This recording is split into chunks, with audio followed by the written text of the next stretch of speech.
Hello and welcome everybody to Voice of the Non-Nation, Sunday, May 14th, episode 7. John, how you doing?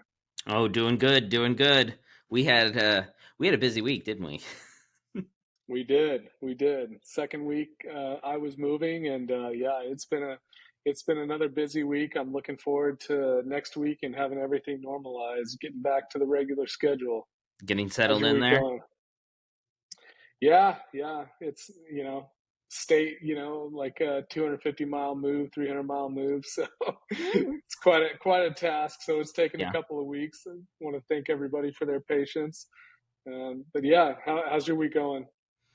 Oh, it was good. We a lot of work going on behind the scenes on everything. I wish I could Yeah, go into it more. I really do. yeah, I, I We'll see it agree. soon. I agree. Yep. Let's go. All right. Let's get our topics up for today. I believe.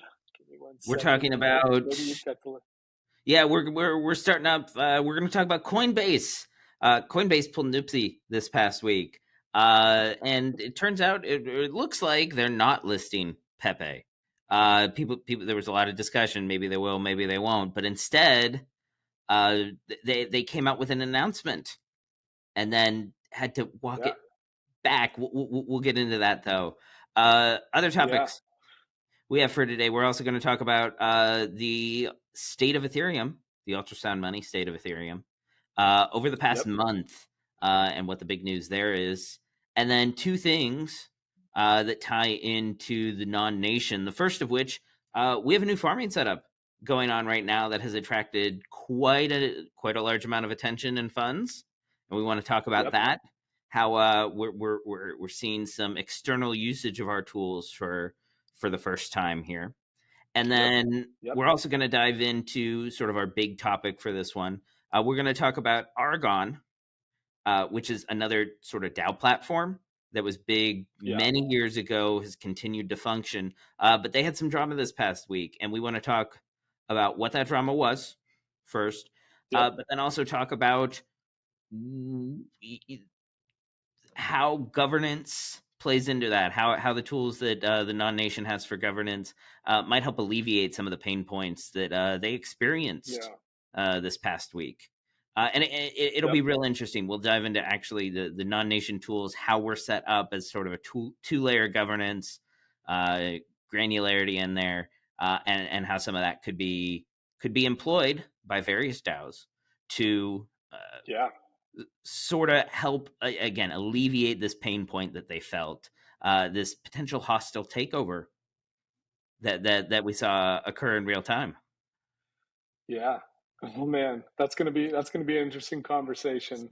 A lot of different things to glean from that, and the solution that we provide. So let's jump right into the Pepe discussion. So I see Coinbase kind of stepped in it with the crypto community, and I saw all kinds of accusations flying back and forth. About Coinbase, pandering, to certain folks, and trying to kind of demonize parts of the crypto community, things like that. So that was kind of interesting.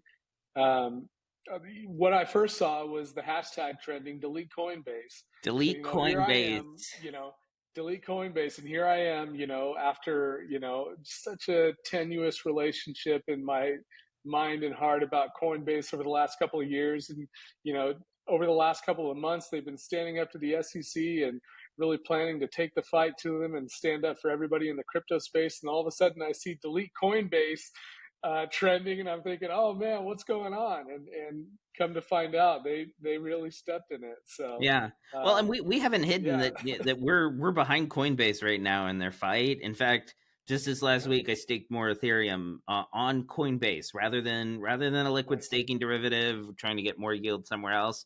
I right. stake it on Coinbase because I want to support them, and it's a way I Putting can your support ultrasound them. money where your mouth is. I like Yeah. it. But yeah, Like it. Coinbase. The big Yeah, news with Coinbase this week was uh, there was speculation on whether or not they were going to go ahead and list Pepe, the meme coin that was trending, sort of really took off, hit over 1 billion market cap when Binance listed it. right, Um, right. and instead, what came out was a haphazard announcement mentioning that Pepe was related to some hate speech and some alt-right kind of, The alt-right. supremacist groups. Right. And just to clear the air, from the sounds of it, the creator of Pepe was a cartoon artist. He drew the character Pepe for a book. He has Right. fought for a long time to try to take back Pepe from some of these groups, some of these hate groups, and tried to make it a Mhm. symbol of love and peace and like good vibes. Like it was for a Yeah. children's book. It was originally meant to That be, was like 2000, 2003 when it was originally created or something like that, yeah, right? something like that. And I mean, the internet took it Right. by storm. And yeah, it did. There were memes, and I've seen some of them that were Internet pretty gonna internet. raunchy with Pepe. Yeah. Right. Right. Um, But but this that's part of meme culture, right? I mean, that's part of the virality that allowed Pepe to take off and think. Well, I mean, of course, there's also the casino effect and things like that, and not to comment on anything that what it's being accused of or anything like that, but Pepe has become very popular in the space over the last Yeah. couple of weeks, and it's clear that Pepe backers and fans did not like Coinbase painting their meme token with such a broad stroke there and Yeah, and characterizing it like that. from what I had read, this sounded like it was a sort of haphazard press release by someone who was lower in Coinbase and who didn't it Mm, wasn't really vetted all that well, and got sent out, right. which arguably a mistake on Coinbase's part. And the backlash to this rather small press this like newsletter email that they sent out was delete Coinbase trending on Twitter, which was just ridiculous. I think their stock even plummeted Yeah. like 4% that day. Like this was this had So I saw the ramifications. correction came from Paul, like their head, the Hmm. head of their legal. So the actual newsletter or something like that didn't come from them. There was like a lower staffer or something like that who had put that out. Yeah, their top lawyer announced, gave the apology Thursday, and Yeah, basically said yeah, like we screwed up on sending this out about a Pepe, and just said, to basically put it right. yeah. Yeah, Right. here's the tweet that got sent out. Yeah, that's him, Paul Gurul. Yep. Yep. Hmm. Interesting. So there were calls of of delete Coinbase and oh, okay, I'm sorry. 2005 comic is when Pepe Okay. was created, but so there were calls for delete Coinbase. That was trending for a while, and Coinbase has now issued this apology, and has the Pepe community accepted their apology? I haven't seen any more news about delete Coinbase or have seen I that haven't trending. seen So I haven't seen too much more about it. It really sounds like, although it sounds like for 24 hours they were basically on fire. That yeah, this announcement went out, painted it in a bad light. This Twitter hashtag campaign started. It was bad for 24 hours. Then they issued the apology, and then things calmed down. But still, it was a big hit. And for 24 hours, that's what right, people were talking about, and that's what made the right. news cycle. And it just it's like amateur hour. This one little thing got out, and it just blew up. Yeah, yep, yep. That's interesting. Definitely a little bit of an oversized reaction there. Delete Coinbase, and I have to question uh, how many people were actually offended versus how many people were disappointed that their bags were going to be bumped even further with Coinbase listing Coinbase. So, There um, might have been some. my There own might have been personal some. opinion, nothing to do with non or voice of the non-nations perspective on any of it. This is just Jip Daddy's opinion about the faux outrage in the delete Coinbase. how many people were actually offended by what Coinbase said versus disappointed that Coinbase was not going to list I Pepe? think that was the big thing. It's like, oh, they're not listing it. We're gonna, this announcement says they're Yeah, not listing we're it. We gonna make gotta you root pay. for them. We're Yeah. gonna make you pay. Yeah, crypto space gonna crypto space, man. Yeah, it was a So mistake. that yeah, They came out strong enough against it, and again, I yeah, support Coinbase and their large mission here. Was this a yep, fumble? Yeah, a little bit, but yep. we're gonna keep So you updated on all their on how they're progressing legally. I think there was some amount of legal yeah, brief, but we'll get into that more next week. yeah, yeah. I think And things are progressing in their suit, though. yeah, I saw they actually won the first the first blow, so to speak. Good. In the yeah, exactly. So but to be clear and to summarize, they have apologized for stepping in it with the Pepe community, but they're still not going to list Pepe, and I think that is pretty indicative of what's going on with the coin right now. I don't know. Maybe it's maybe folks have think that it's maybe hit a ceiling or something like that. So I see. I think we've had a significant decline in the Pepe market cap. I think it's fallen 50% in the Yeah, last week and a half. there was a bit of a bounce here the past couple of days over the weekend here. Was there? A Well, bit. gas is at 39 or 38 right now, and I'm shocked because that's as low as we've seen. In fact, I need to go in and Yeah. push a prop. You know where I find my information about Ethereum gas prices? On Yes. Ultrasound Money. Not a plug, but great tool. Hey, maybe one day they'll sponsor us. I hope so. You know what? Or we'll make Ultrasound Money with a nonny. With the Nani. That's We'll, right. we'll, we'll do That's that. We'll right. do that. That's funny. That's funny. So this is a good segue. So let's segue into our next topic here. So 1 month of ultrasound money here. I believe 1 month. that I came down here. We yeah, have had a above 1 month gas streak here. We have had yep, what 230,000 blocks over almost. yeah, close to 250,000 blocks produced, where Yeah, the amount of Ethereum burned in the transaction fees is greater than the issuance over that time issuance. frame. So Yeah, this is wild. And I mean, we saw gas prices go up to 200s, 300s even at times here at certain parts. yeah, And yeah, we might be yeah. cooling off finally. We might be cooling off. But Don't jinx it, man. But I think you're right. I think let's see. There's the 30 days. Yeah, yeah. that when that I remember when we talked that morning when Elon tweeted a Milady meme Oh and gosh, gas this spiked is to it. 302 when I looked. Yeah. So many topics to cover.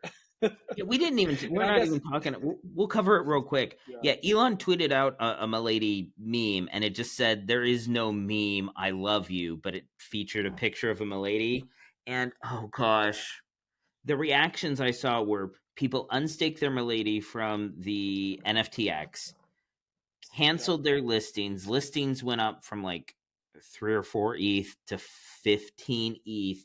Couple people bought up there, and then within like the hour, they were back down to like a 4 ETH floor. Like, that is quite the emotional roller coaster, oh man. Let my me tell you gosh, what. From seeing imagine you have a Milady, right, and it's staked. You see Elon tweet Milady meme, right, and you in just in your head, and you already know gas is going to be going absolutely ballistic, oh, it and was so you want to sell for whatever reason, right, and you've got to yeah. unstake, and just that FOMO feeling for and then an hour later it's back to baseline. My gosh, that was that was Oh, that is such a microcosm for the crypto space in general, man. That whole scenario right there.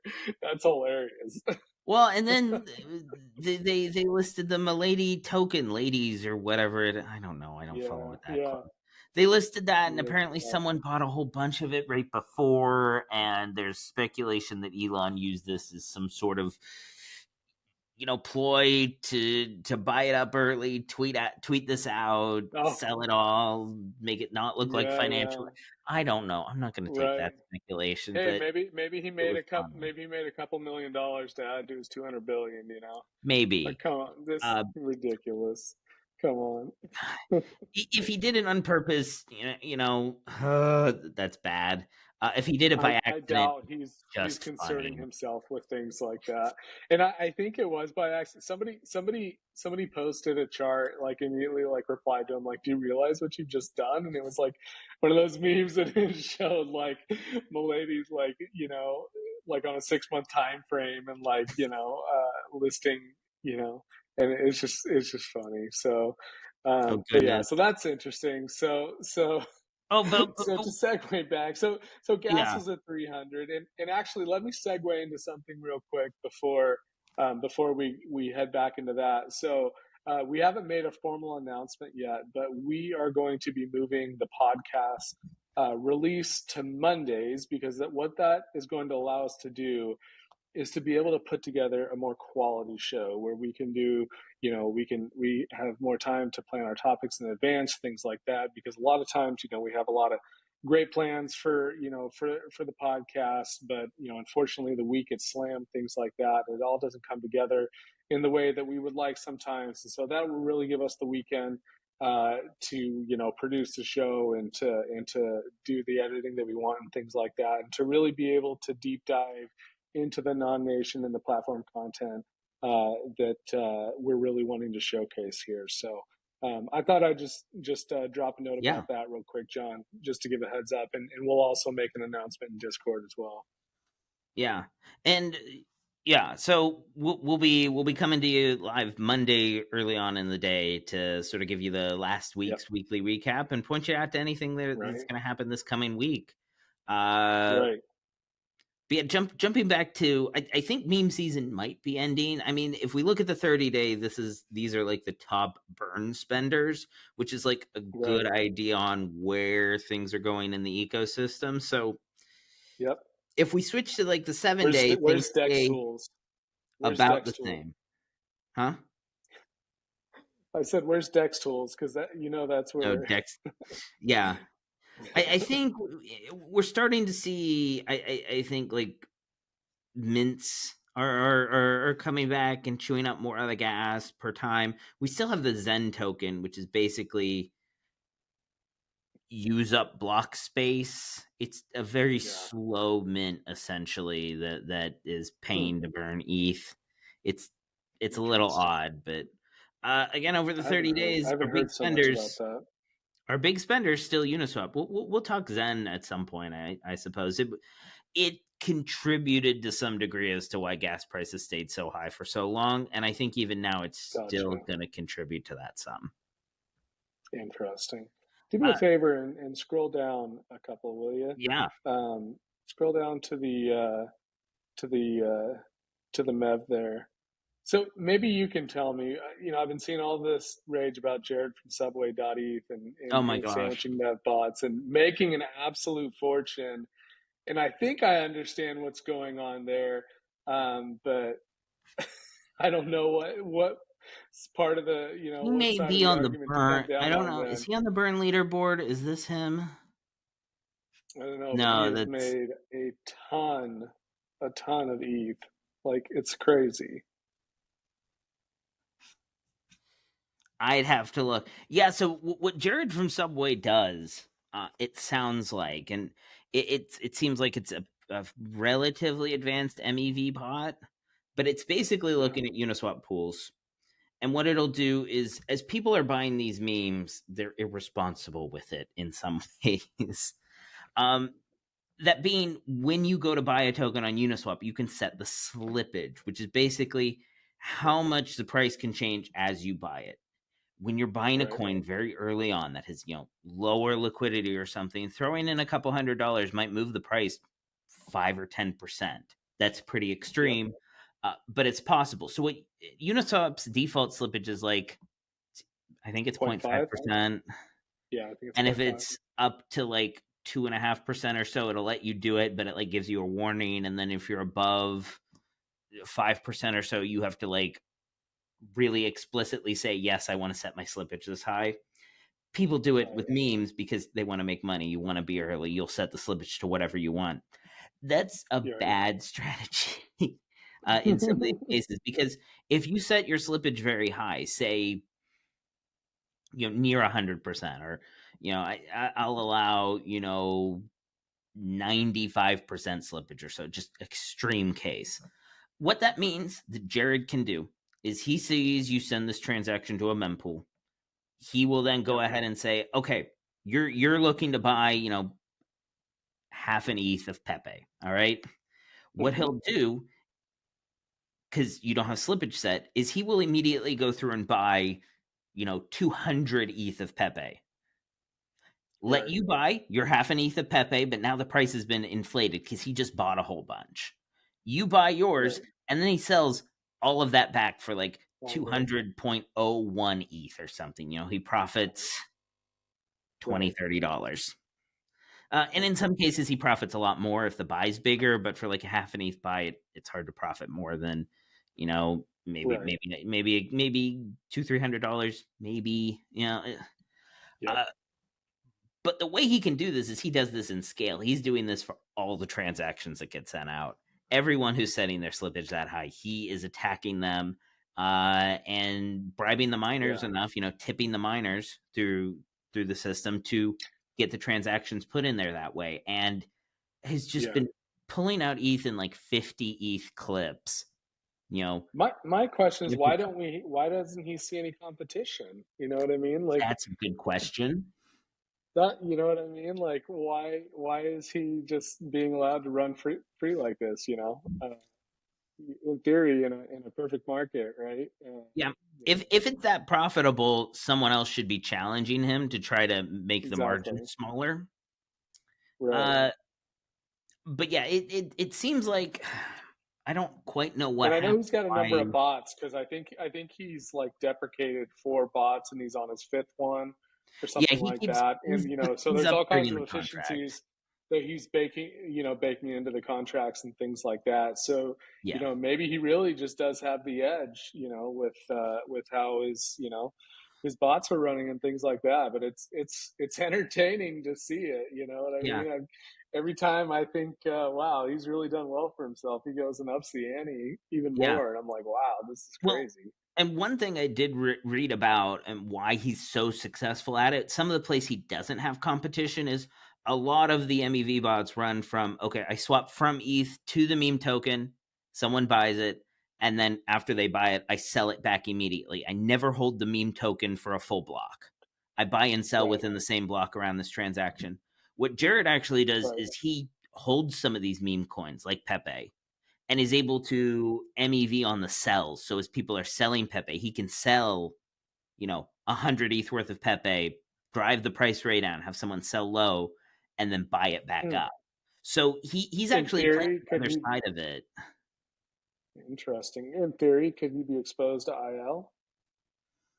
Well, of course, but somehow in here he's running all the calculations to make sure this swap is profitable in the end for him. And if it's not profitable, he doesn't do Interesting. it. Right. Hmm. His And bot doing it, you mean, right? his Do you bot, think yeah, there's it's some it's a element bot. to? Yeah. Yeah. Hmm. Yeah, it's crazy. But one way So you can protect yourself, if I know meme season, it looks like it's ending, but if there's more that happens and anyone out there is going to degen responsibly and add in the Flashbots RPC. Have you right. heard of the Flashbots RPC, Jib? Briefly, Okay. briefly. Basically, what it does is rather than send your transaction, the typical way into the mempool where everyone can see it and Jared can go ahead and build up his sandwich. He's named Jared from Subway because it's a sandwich bot. uh, but if you submit it to the MEV, the Flashbots relay, it will it'll get included differently into the blocks. It'll go in through the MEV boost, where it's not going to be exposed publicly until it's included in a block. Right. Right. So it's a bit different. You basically submit it to their block builder relay that is just going to look for the best possible fees without exposing the transactions. Build the block, submit the block to the people who are the validators, and the Yeah. validators never really see inside that block to be able to do MEV on it. So Yeah. submitting to Flashbots is there's some risk to it. I think one of their things is if the transaction's not included in like 20 minutes or so, it'll just cancel. You won't pay any fees for it. Yeah. It'll cancel. Right. But you can't do the thing where it's like, oh, this transaction will eventually get through. I'll submit it here, send low gas, and it doesn't matter when it happens. So it's sort Yeah. of a relay that if things are sensitive to MEV, if you submit to Flashbots, this RPC instead of the public RPC, you can avoid Jared and his sandwich tendencies. I That's crazy. added Hey, it to good my for him. RPCs. I That's have not degen though. yeah. Yeah. That's interesting. Hey, if you can do it, might as well. I'm not gonna. I'm not gonna. Speak down on it. If you can do it, might as well. Yeah. Maximum If extractable value, right? yeah, What but? if you want to degen responsibly, degen with Flashbots. This is not sponsored. This is just my personal Yeah. they Your make a personal good take product. on it. They do a good product. I Yeah. like it. Nice. Nice. Anyways, All I right. suppose Let's we move should get into the moving on. exciting. Yeah, let's move into the some exciting news that happened this week in the non-nation, and we saw a farm set up for Ordinals, uh, and I believe CAD set the farm up. Is that right for Yari? Yeah, Grug set the farm up. Yeah. Oh, Grug Uh, did. Yeah. My yeah. apologies, Grug. Yeah. Yeah, but Grug set up. I'll pull it up here. Grug set up a Yeah. farm for Yari, which is I think it's an ERC20 placeholder that can be eventually redeemed Yeah. on Bitcoin for the Ordinal version. Don't quote me on Yeah. this. I think that's how it works. But Yeah. they set up. Yeah, Grug set up a farm using the non-nation tools. This is our farming contract. So he went in, said, "Hey, I want to go ahead and farm ETH, which is Yep. just wrapped ETH in this contract, and DETH, which is his. It's another wrapped ETH. It's backed 1-to-1 with ETH in a contract he uploaded. Yeah. And you can put in, a 50-50 mix of this ETH and this other, a wrapped ETH, wrapped ETH and another ETH that's just another wrapped ETH, and get rewarded with Yari, this ERC20 eventually redeemable for the ordinal version with the farm. And he could just go in and say, farm these, these are the tokens to provide. Here's the pool. Right. Here's the rewards I want to give out. Here's how long the farm goes. Press submit, and with just a couple of clicks on a front end, can launch a secure farming contract that, at the time of the podcast here, if I refresh this, we'll take another look at it just to be sure. But we are at over 2,000 ETH. Let's go. In this farming contract, which is $3.5 million right now. That Right. is currently secured in a non-nation farm. Boom. There we go. Active use of the tool. That's great. Look at that APR too. That is healthy. That is that's something, all To right. say the That is least. that's degen right there, is what it is. That's DJ. Don't take that to Chase looking for a match. But yeah, this is this kind of shows some of the power with our system of this, easily clonable contracts that you can very quickly, with again very little overhead. Right now, they're building. I think Greg's building a bridge or something for their Ordinals project, and Right. he wanted to be able to farm and use this kind of farming setup. But it may have taken days and quite a bit of funds to create a farming setup from scratch. He could go in, use the non-nation tools here, and launch this farming setup in minutes. Right. That Right. accomplished what he was looking to do. Right. So we're going to highlight this. We're going to make this a use case example. This is one of the first external uses, but will be a model going forward and serve as an explainer to show how quick and efficient NONnation tools are, and how quick to set this up. So there's some really cool ideas being thrown around in the marketing thread about kind of, and in the DGen thread about how best to kind of explain this and what went on here, and that's what we're going to concentrate on with our video coming here in the near future. So it's definitely going to be cool to put that together and to get that out there. Yeah. So if you are, on a project or something who wants to try to implement farming, uh, this is proof right Right, here that it's simple, quick, and secure to go ahead and launch your farm using the NONnation tools and right. cut down on that overhead. Doing something that's already been done before. Just use the farm here.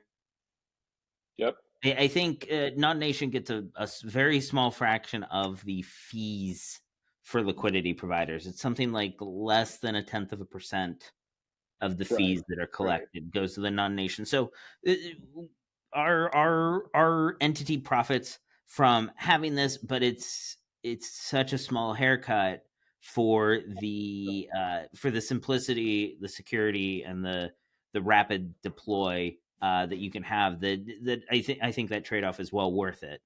Uh, right. Yeah. Good stress test for DeFi tools here and for the Covenants contract. So this is great. We like to see this, and of course, we hope this will be going on, quite frequently once the interface is released and things like that. But definitely cool to see Grug going on here and creating it with the beta interface and things like that. So yeah, very, and very cool. yeah, we'll keep pointing out people who are using our tools, and this is a great test. And hey, you know what? If other Bitcoiners want to come over and use the NONnation tools Exactly. as an execution layer for their Right. Bitcoin or ordinals, bring Right. it. I hear there's a Yeah. bridge being built for Well, that. yeah, we'll do all your on-chain computation. You just take it back to Bitcoin. Yeah, Non-nation tools will get you there. right here. This is it. Right. Come on, Right. Bitcoin. Come on over. Yeah, we need Use our to. stuff. We should. That's right. We Use should ETH start as an start execution marketing. layer for Bitcoin DeFi. Right here. This is your use case. Right. Right. We got the Yep. tools for you too. Come on. That's right. That's right. Very cool. I think maybe we'll highlight this too. We're going to be starting kind of a low key 4chan campaign with some 4chan experts, who's just going to be kind of planting some seeds for the upcoming release and things like that. Maybe we'll kind of hit that angle as well here with what's going on. So good stuff here. Good stuff here, Greg. So. All right, let's move on to what I believe will be our final topic of the day. Where are we at? We're about 35 minutes into this. Yeah. So Aragon, let's talk about that because Aragon is one of the names that I have heard since end of 2017, early 2018. I think it was the first time I heard of Aragon, and They so they they're were kind of like the OGs in the governance game, from back in the day before Snapshot Tool took off, things like yeah. that. They were kind of like I used to hear them talked about as like the premier governance solution, things like that. Obviously we're a little biased, but I don't think their tools come anywhere close to our governance solution. And, It's and different. so Yeah. looking forward to it's different, but it sounds like there was some controversy this week and some drastic, shots fired from both sides, and it seemed like maybe that it wasn't as decentralized as people thought it was because if so, then I don't think they would have been able to do what they did. But why don't you give us a backdrop for it, John, and let us know what happened with Yeah, Aragon? so we're actually going to start sort of at the end. We're going to go with their sort of final recap Twitter post here where they say we have a lot of explaining to do and what's happened over the past few Ooh, days. Uh, that, Never a I don't good know if thing that's when a a good. tweet thread starts that way. It's never a good Right, thing when a tweet thread has to start that way. Right. Right. But this is where they're at, and this gives a reasonable sort of layout of what happened. So there was the Aragon project is in an Aragon DAO and the Aragon Association, sort of like how we have non-labs and the non-nation, Mm-hmm. separate sort of the team Right. from the entity. It, Right. fairly common practice here. Uh, anyways, Right. in February, they deployed the Aragon DAO, which is meant to be their fully decentralized on-chain thing that's going to be unstoppable. That apparently the AA, the Aragon Association, had no control over. It's only governed Yeah. by their token holders, which again, pretty standard stuff at this point. What happened though is currently, and this is where the controversy starts. The amount of funds within the Aragon treasury exceeds the current market capitalization of the Aragon coin, this ANT coin. Mm-hmm. And Mm-hmm. so what that does is that opens up an interesting discussion. If the value that's being governed or the value that's being controlled in a treasury exceeds the overall market cap of the token, what do you do? Right. What are the Right. implications of that? If Right. the governance token overall is worth less than what it's governing, and this is where and this is where there's some controversy that there seemed to be a group, they say here RFV raiders, but basically Right. people came into the community and said, hey, you possess more funds in a treasury than your market cap is. What we propose is one big vote where you assign X dollars from the treasury to everyone who has the tokens and just dissolve the DAO. Right. And their point was, well, if you're holding on to all these funds and no one wants the governance token because it's not interesting, let's release the funds back into the ecosystem to be invested where people want to have their attention right now. Sort of like Right. this might be old hat. Obviously, if you're the Aragon, the association, this is not going to sit well with you, because you're getting paid out of the treasury. This is how you're funding yourself. To see the project want to just dissolve and distribute the funds is not really where you want to see. But the reason this came Right. to a head is we get to the next tweet here. Is they initiated a treasury transfer of 300,000 USDC from the Aragon Association to the Aragon DAO. This was supposed to be the Right. first in a series of these transfers as they moved all of the Aragon's association funds to the DAO. Yep.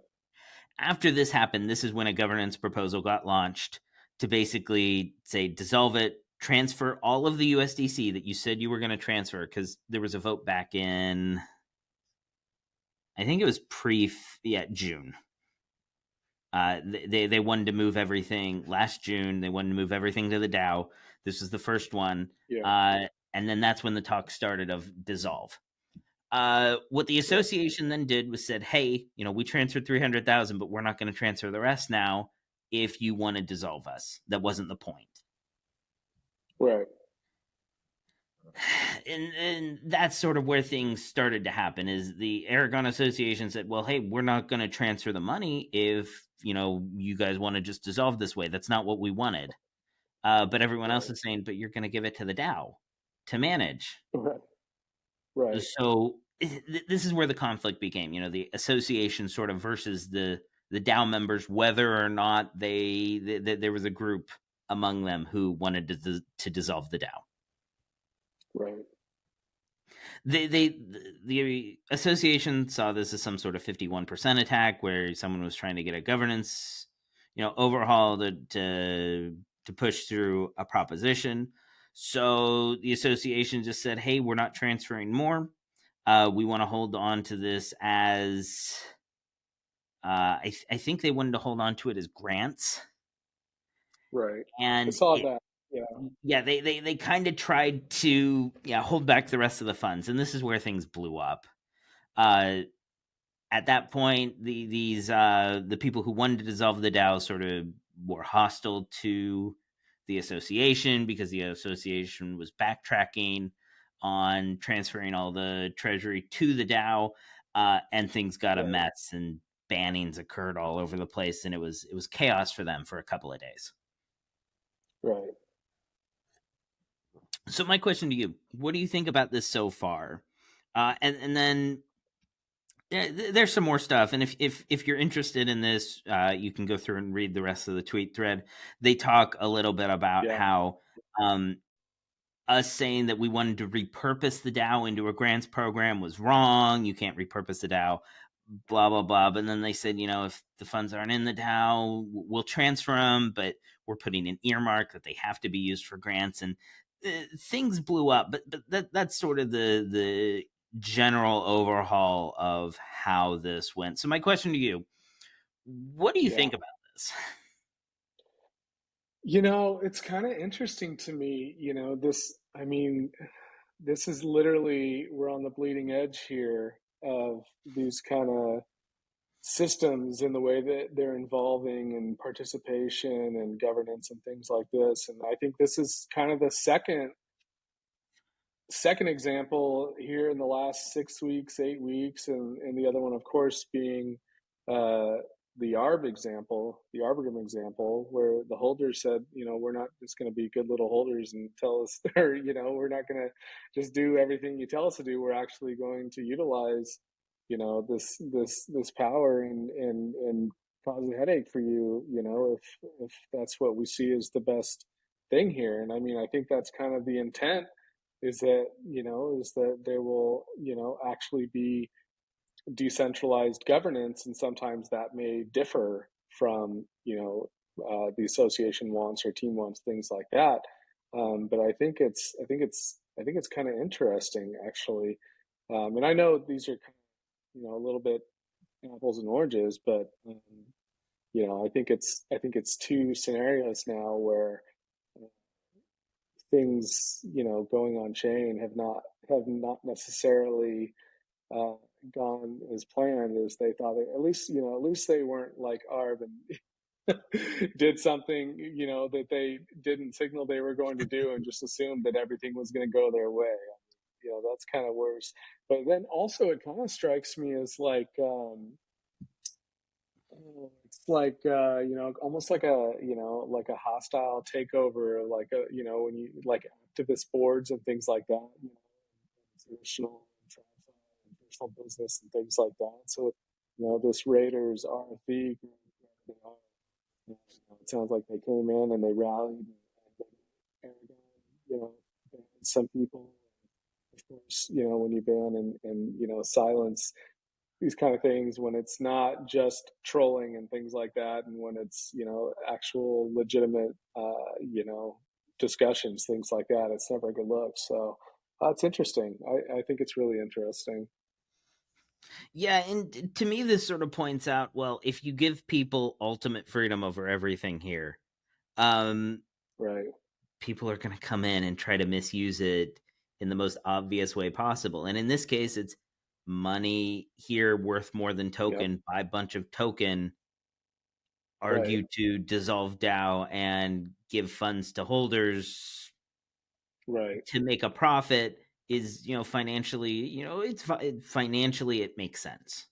Purely from a numbers perspective, doing this would, increase the amount of money you have.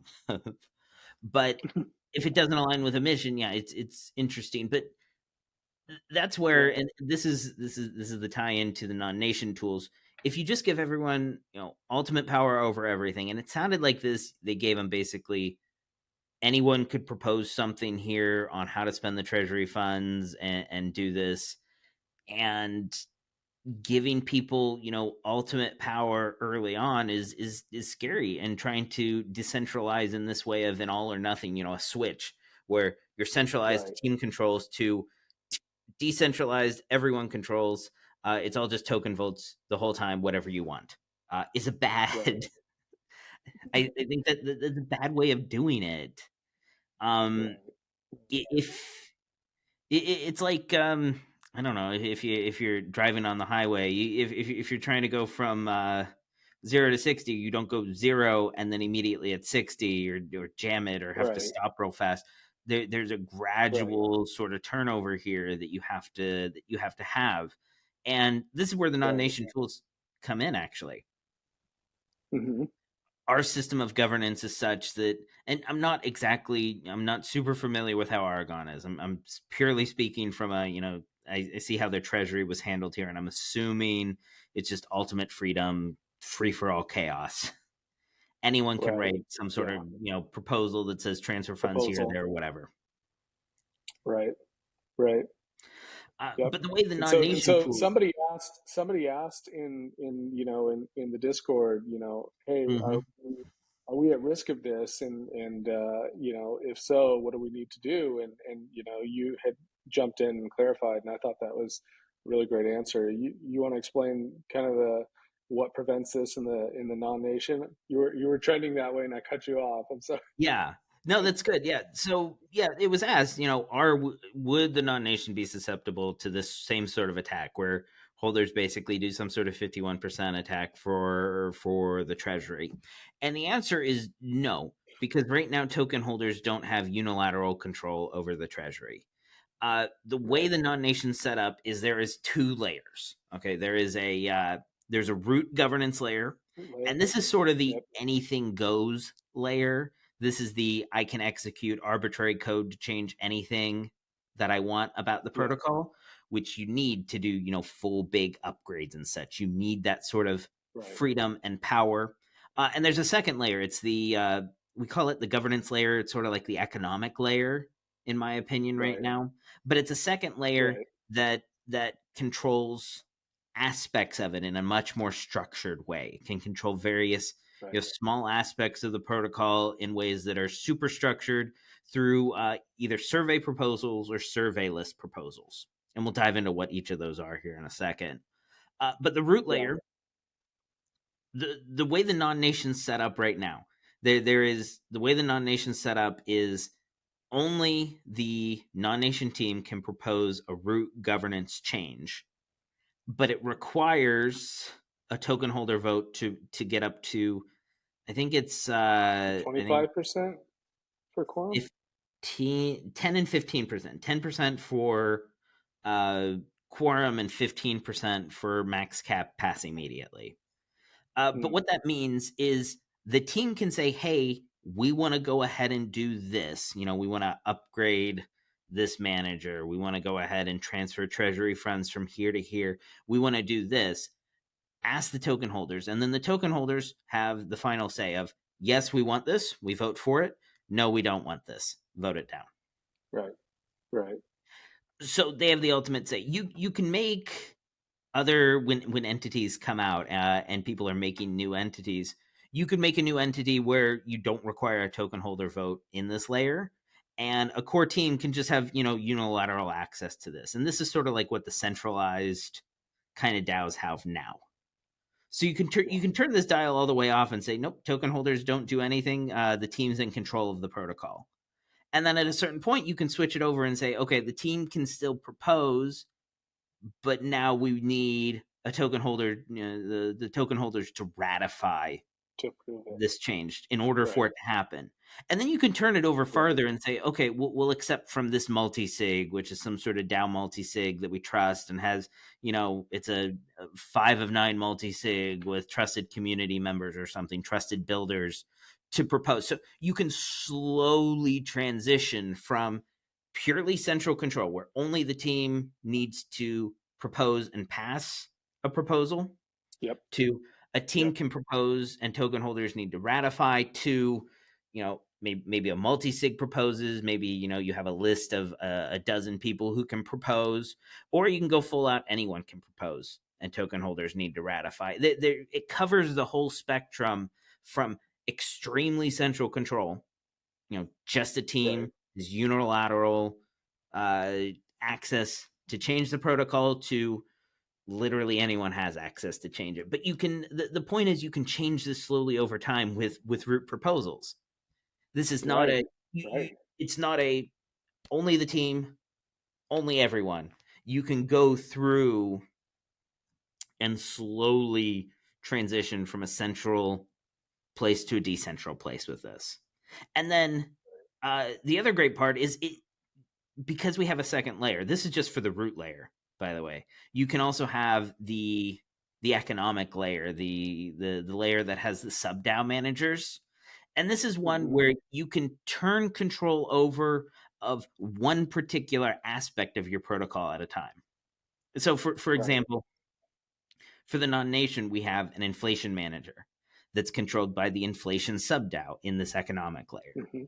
And with that, anyone can go ahead and propose that we change the inflation value by staking their tokens for one of the inflation values that we have preset. And this is a surveyless proposal.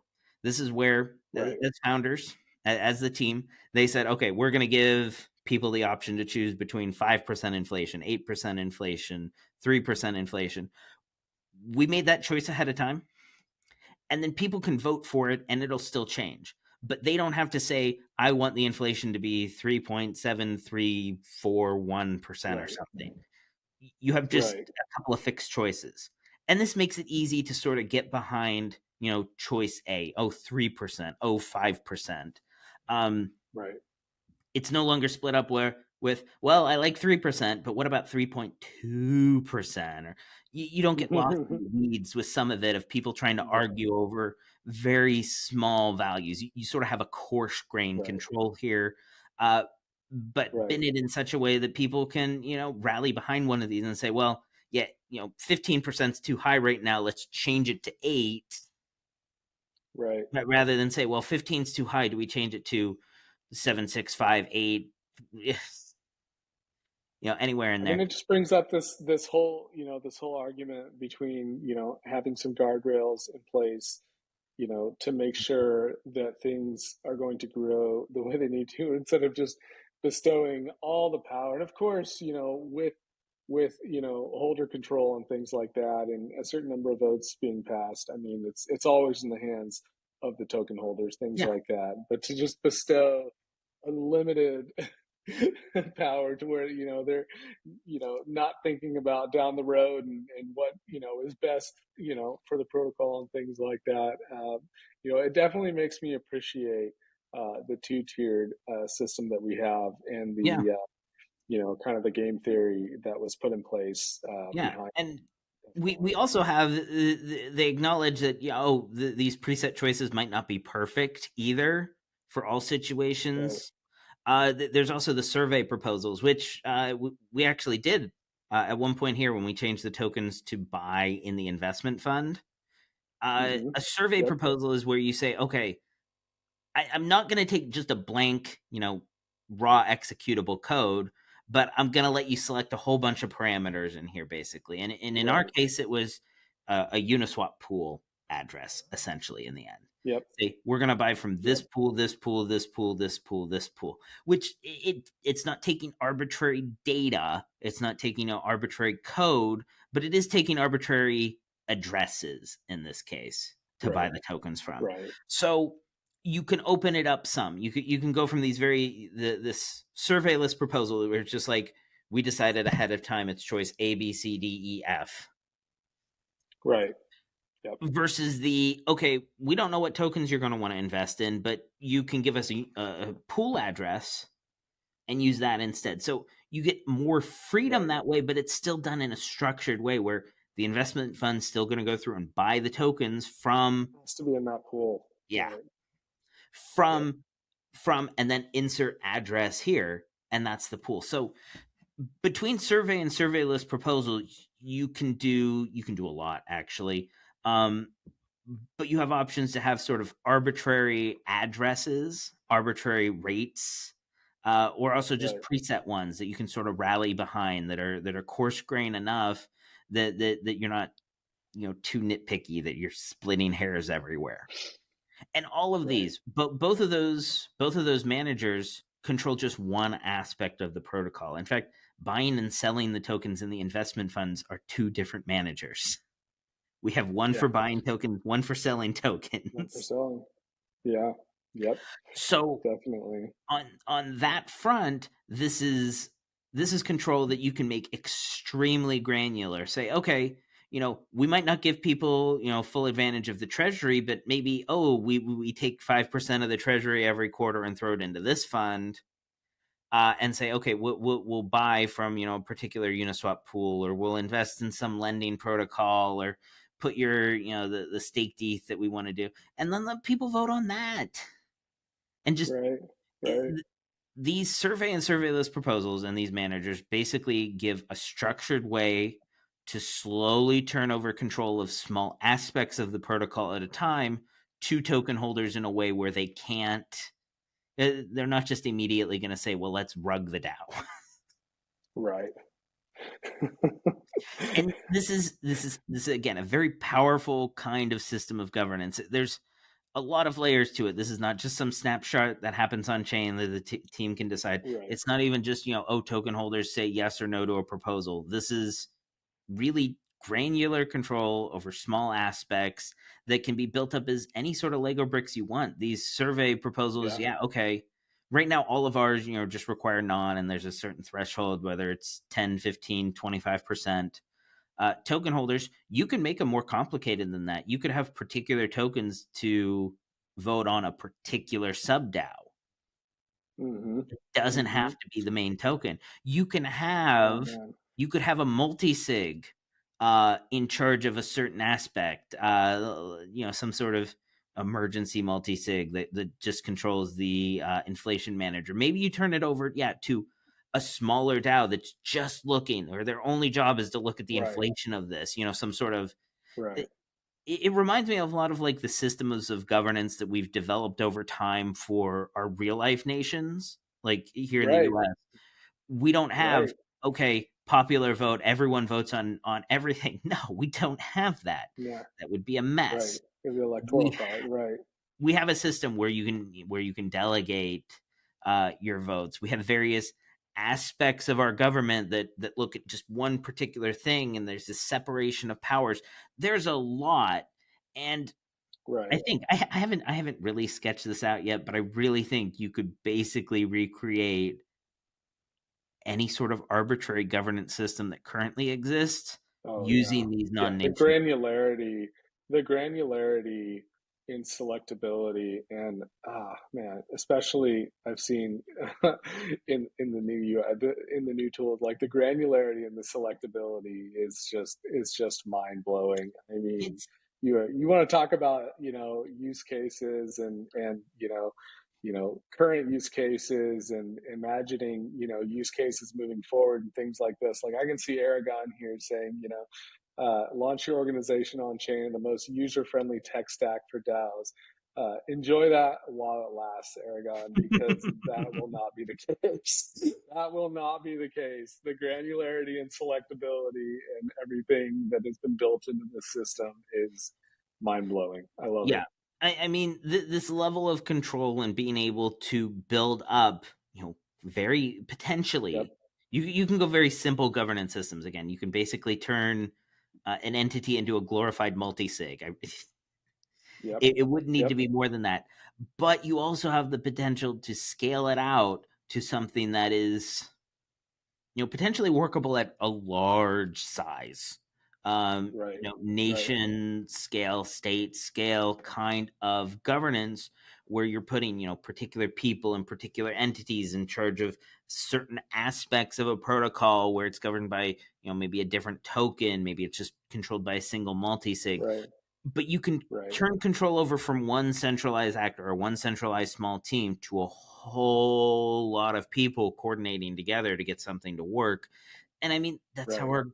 that's how the real life governments work. It's coordination among a large Right. number of people who are specialized, who have Right. control over certain aspects. This Yep. models what we've Yeah. developed It's not in. anarchy. It's not free for all. It's, you know what I mean? Yeah. It's, This system yeah. of granularity and, fine tunable control mirrors what we have in real life right Yep. now. The systems that have been Right. built up over thousands of years.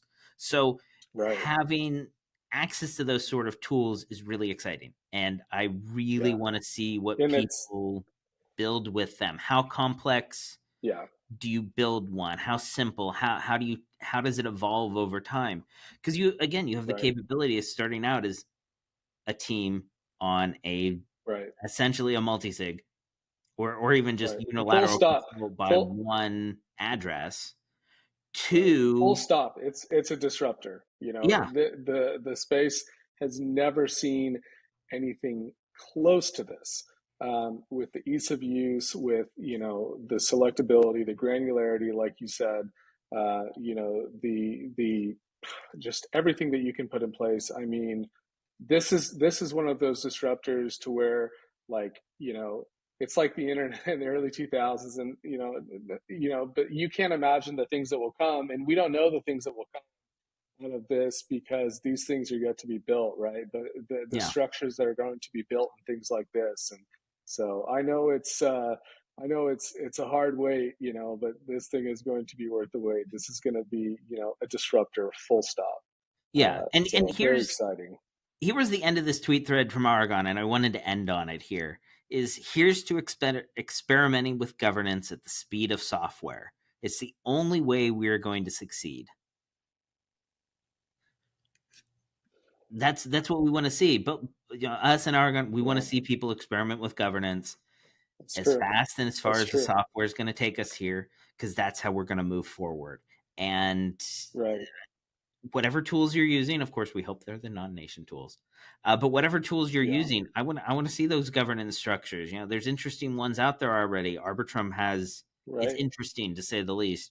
Uh, Right. OP governance has a two house kind of model, so people are already Right. experimenting, and I think we're going to see a Right. lot of experimentation with it as the tools Yeah. become widely available here. Structures that have yet to be seen. So that's going to be fun to watch being built right before our eyes. You know what I mean? Yeah. That's going to be really interesting. So wow. Okay. Well, we are at the 1 hour and 2 minute mark. We did the cardinal sin. We went over 1 hour, and we're not going to edit it either. So You're stuck with it. If you stuck with us for the full hour, kudos. Thank you. But just to plug real quick, wait, to the entities and the governance podcast, the in-depth dive that we do on those. That's going to be a fun episode. We kind of gave a little taste of it here, but that will be fun to fully dive in things like that. Who knows? Maybe we'll have something to some screen shared, to show off or something like that. So we'll see. So, all right. So, any last thoughts, John? Anything you're looking forward to this week? What are we at? What's the price of ETH at right now? 1790, and what's Bitcoin at? Are we still under 27,000? I think those are about right. Okay. Okay. I don't know. We will see what this I, next I'm week I'm hearing brings. talk of a recovery. We'll see. We'll see. I'm hearing talk of a bounce. So Well, we'll we'll we'll see. see if the Mondays people are who always said brutal, sell but in May and walk away are right, or if we bounce. I don't know. right. Yep. Meme Yep. season's We'll over. have to Where's the see. money going to go now? Where is the money that people Right. made during maybe meme season's over? Maybe we have another month to go. I don't know. Yeah. Yep. Where's the money We'll from have the to memes see. going to go? Where's it going to go? Right. What's Jared Right. from Subway doing Hopefully, with it's all going to this flow back money? into real projects. So Mhm. we're going to be turning a lot of things on with NONnation and with marketing. A lot of cool things coming down the pipeline, Yeah. and a lot of things from the team as well. So we're very Last much thought I looking forward had. to that. One last thing. I just saw this on Twitter before we started. Apparently, the queue to stake ETH is right now Hmm. 8 weeks long. It's going to take eight Wow. weeks. If you submit and say, "Hey, I want to stake ETH now," it's going to take 8 weeks to get you through the queue. And the Wow. interesting part about this is right now, if you call the yield from ETH roughly 6%, and I think that's about what it is right now, 6% APY, Yeah. this actually means that liquid staking derivatives should be trading at about a 1% premium right now based on getting the yield on your ETH now as opposed to in 8 weeks. In the future. Yeah. Right. So just Right. interesting food for thought, not financial advice. But if you're looking Yep. for something to move here, liquid staking might move up relative to ETH here in the short term, just because the validator queue got longer after Chapella Yep. went through here. Turns out Right. a lot more people wanted to stake than withdraw, and a lot of the stuff that Yeah. got withdrawn. I think we're all time high again on staked ETH, like just weeks Bullish. after this upgrade. Bullish. I love So it. Love it. between Yep. that and the burn rate for ETH, there's a lot going for it as an asset right now. I gotta say, that's why I Right. bought more. Exactly. Exactly. It's Yep. got a lot All right, going for it folks, right we're now. gonna leave it there. 1 hour and 5 minutes. Episode 7, lucky number 7. John, thanks for joining me. And as always, we'll see you all next week. See you next Take care. week.